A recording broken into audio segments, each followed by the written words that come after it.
The division of people and how we look at them, how we treat them, how we minister to them, based on factors that are not important. Some of these things, God made them that way.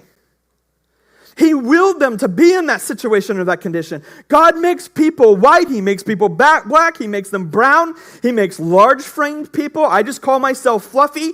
He makes short-framed people. He makes people with straight hair. He makes people with curly hair. He makes people with blue eyes. He makes people with brown eyes. He makes people with high-pitched voices. He makes people with low-registering voices. He, by His will, He determines who's born into what country, what set of parents and family line and lineage they're born into. It's all by His will. God wills some to be rich. He wills some to be poor. He wills some to be born rich and end up poor, and for some to be born poor and end up rich. God gives some a really high IQ. He gives some a strong sense of people skills. Other people He makes really attractive.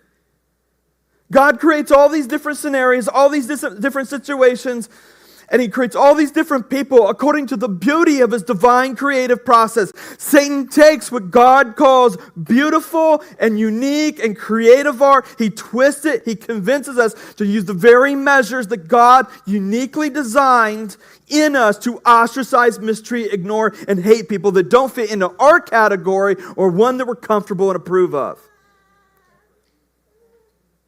You can see this in church culture when you walk in a church and everybody's dressed the same. Everybody acts the same. Everyone talks the same.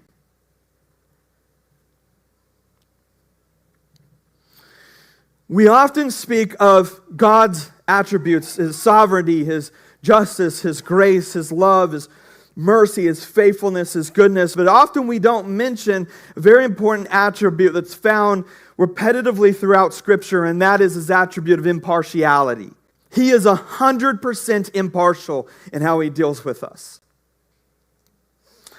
And for us to then act in partiality is in total conflict with the new nature that Christ put in us when He saved us, because we are to emulate Him, and we cannot emulate Him if we are partial, because God is completely and perfectly impartial.